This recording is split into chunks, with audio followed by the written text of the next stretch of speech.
తమ పెట్రోల్ బంకులో నాణ్యతా ప్రమాణాలు ఖచ్చితంగా పాటించి డీజిల్ పెట్రోల్ అమ్మకాలు జరుపుతామని కల్తీ ఉన్నట్టుగా చేస్తున్న ప్రచారంలో వాస్తవం లేదని రైల్వే స్టేషన్ రోడ్లో ఓవర్ బ్రిడ్జి పక్కన గల బంక్ యజమాని నాగభూషణం ఖండించారు. పెట్రోల్లో కల్తీ జరిగిందనే వదంతుల నేపథ్యంలో బంకు యజమాని నాగభూషణము మంగళవారం సాయంత్రం మీడియాతో మాట్లాడారు. శనివారం ఒక వ్యక్తి తన పెట్రోల్ బంకులో పెట్రోల్ కొట్టించుకుని వెళ్లారు.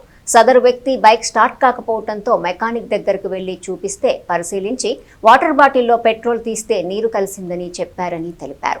అంతటా ఆ సీసాను తమ దగ్గరికి తీసుకువస్తే పెట్రోల్లో నీరు కలిసిందా లేదా అని తనిఖీ చేశామని, పెట్రోల్లో నీరు కలవలేదని రుజువైందని నాగభూషణం వివరించారు. వాస్తవం తెలుసుకున్న కస్టమర్ వెళ్లిపోయిన తర్వాత కొంతమంది సోషల్ మీడియా వాళ్ళు దీన్ని తమ బంకుపై చెడ్డగా ప్రచారం చేసేందుకు వాడుకుంటున్నారని చెప్పారు. 4 సంవత్సరాల నుంచి పెట్రోల్ బంక్ నిర్వహిస్తున్నామని, ఎవరైనా ఎప్పుడైనా నాణ్యతా పరీక్షలు చేసుకోవచ్చని ధీమా వ్యక్తం చేశారు. నమస్తే అండి, నా పేరు నాగభూషణ రావు అండి. మాది Vighneshwara filling station BPCL petrol bunk అండి. శనివారం రోజు రాత్రిపూట 7 ఒకరు బైక్లో పెట్రోల్ కొట్టించుకొని వెళ్ళారు.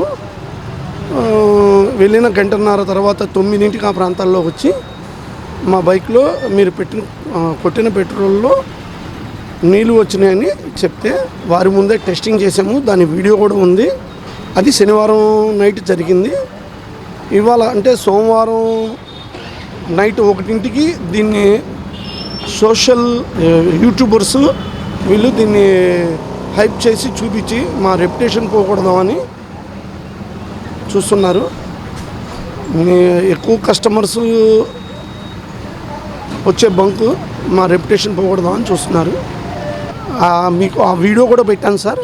నీళ్లు కలిస్తే ఎట్లా ఉంటుంది, నీళ్లు కలవకుండా ఉంటే అది నీళ్లు కలిసినప్పుడు మనం డిప్ రాడ్ వేస్తే పేస్ట్ కలర్ మారుతుంది.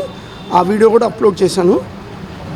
దాన్ని గమనించుకొని కస్టమర్స్ అందరూ మాకు సహకరించాలి. రోజు మొత్తంలో 2000 మంది దాదాపు కొట్టించుకొని ఉంటారు సుమారుగా. ఆ ఒక్క బండే ప్రాబ్లం వచ్చింది. వీళ్ళు దాన్ని పట్టుకొని సోషల్ మీడియా వాళ్ళు పదే స్క్రోల్ చేసి మా రెప్యుటేషన్ పోగొట్టడానికి చూస్తున్నారు. అది అందరూ గమనించగలరు, మాకు సహకరించగలరు. అందరూ మా బంకులో ఎప్పుడు వచ్చినా, ఏ కస్టమర్ వచ్చినా మీకు ఏ టెస్టింగ్ అయినా చేసి చూపించగలము. ఎటువంటి ప్రాబ్లం ఉండదు మా బంకులో. ఎక్కడి నుంచో డబ్బా తెచ్చి మాకు చూపించి వైరల్ చేస్తున్నారు దాన్ని, వీడియోస్ని. అది గమనించుకొని మా బంకుని ఎటువంటి ఇబ్బంది ఉండదు. మా బంకులో ఎప్పుడు వచ్చినా మీకు ఏ కస్టమర్కైనా టెస్టింగ్ చేసి చూపిస్తాం. దాంట్లో మనకు ఎటువంటి ఇబ్బంది ఉండదు, ఎటువంటి ఇబ్బంది కలగజేయం కస్టమర్స్.